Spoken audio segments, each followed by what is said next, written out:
So ఇంకోటిసారి ఇప్పుడు సాధారణంగా ఇప్పుడు మన హైటెక్ సిటీ ఏరియాలో ఉన్నాం. ఇది ఐటీకి hub. So sedentary life style పెరుగుతుంది. ఈ సెడెంటరీ లైఫ్ స్టైల్ ఒకటి అయితే, రెండోది ఎక్సర్సైజ్ లేకపోవడం, వ్యాయామాన్ని పూర్తిగా తొలగించారు కొంతమంది. Correct.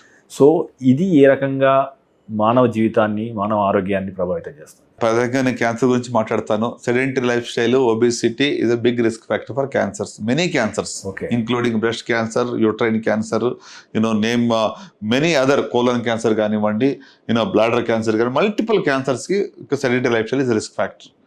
So physical activity at least 120 minutes a week, 4 రోజులు వారానికి 30 minutes a day మినిమం చేయండి అనేది నా కోరిక.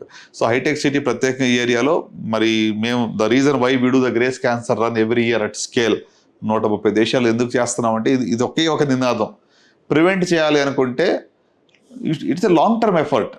సో ఫిజికల్ యాక్టివిటీ, వాకింగ్ చేయండి, జాగింగ్ చేయండి, మీరు ఏ రకంగానే కూడా బాడీని కొంచెం కష్టపెట్టండి. కూర్చుని చోట కూర్చోవద్దు. అదొకే ఒక నినాదంతోనే ఈ యొక్క డ్రైవ్ మేము చేస్తున్నాం అనమాట. సో డెఫినెట్గా physical activity is again cost effective means of good health.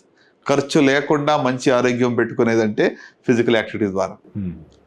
And you'll get lot of happiness కదండి. మీరు ఒక ½ an hour జిమ్కి వెళ్ళి రండి, వాక్ పరిగెత్తరండి, ఎంత హ్యాపీగా ఉంటారు. ఎండార్ఫిన్స్ రిలీజ్ అవుతాయి బాడీలో.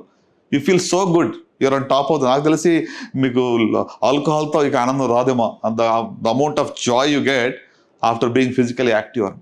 సో అందుకు embrace these good habits, be physically active, have good eating habits, avoid these the tobacco consumption. ఇవన్నీ కూడా మనకు కొన్ని simplest measures you take, you have a great health. That's what I want to live with. So doctor గారు, అంటే మీరు గత 20 సంవత్సరాలుగా చికిత్స అందిస్తున్నారు. ఎంతోమందికి మీరు ప్రాణదానం చేశారు. ఎంతోమంది మీ చేతిలో కూడా ప్రాణాలు కోల్పోయి ఉంటారు, మీన్స్ అంటే కాపాడలేకపోయి ఉంటారు. కరెక్ట్. సో అంటే మీకు అంటే హార్ట్ టచింగ్గా ఉన్న స్టోరీస్ ఏమన్నా అంటే ఉన్నాయా? సో అంటే హౌ యూ ఫీల్ అంటే when you save a patient, or how you feel when you are losing a patient? Because if he comes in the 4th stage, no one can help now. లేదండి, patient యొక్క జర్నీలో we also become part of it అండి. So చాలా సార్లు మేము give up అయినప్పుడు patient fight చేసి బయటకు వచ్చిన ఎన్నో ఉదాంతాలు ఉన్నాయి. ఓకే, అలాగే కొన్నిసార్లు మరి మేము అంటే we're not able to save a patient, we lost them అని కూడా మాకు ఎంతో బాధ కలిగిస్తుంటాయి. జస్ట్ గివ్ అన్ ఎగ్జాంపుల్, నేను ఒక 2 weeks back robotic colon rectal cancer surgery చేశాను. వెరీ లో రెక్టల్ క్యాన్సర్, అదే పర్మనెంట్ బ్యాగ్ పెట్టకూడదని చెప్పి వచ్చారు. వాళ్ళు నన్ను వెతుక్కుంటూ వచ్చారు, ఎక్కడి నుంచో చూసి కనుక్కున్నారు, రోబోటిక్ సర్జరీ చేస్తారని చెప్పి వచ్చారు. సరే, we tried our best, we saved ఈ స్పింక్టర్.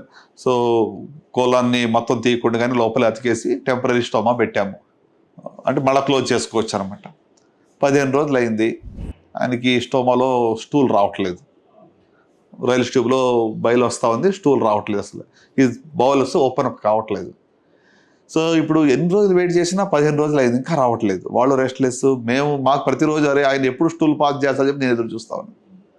మీకు చెప్పాలంటే రియల్ స్టోరీ. నేను ఈవినింగ్ 9:30కి సర్జరీస్ అయిపోయి ఇంటికి వెళ్ళి భోజనం చేస్తుంటే మా టీమ్మేట్ ఫొటోస్ పెట్టాడు, మా గ్రూప్ ఫోటోలో.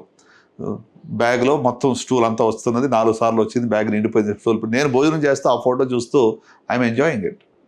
అమ్మా, such a relief. See what an irony. On one side I'm having my food, I'm seeing a photo, ఆయన స్టూల్ పాస్ చేశాడంటే నాకు ఆనందం ఇక్కడ. అంటే ఇంత సాటిస్ఫాక్షన్ ఇంకెక్కడ ఉంటుందో చెప్పండి. So that's why I mean these are all real engagements with the patients. వాళ్ళు they give us so much of satisfaction. మీరు తీసుకునే అదే మందులు, అదే నాణ్యమైన మందులు, కానీ సగం ధరకే. అవును, మెడ్ ప్లస్ బ్రాండ్స్ పై 50 to 80% తగ్గింపు.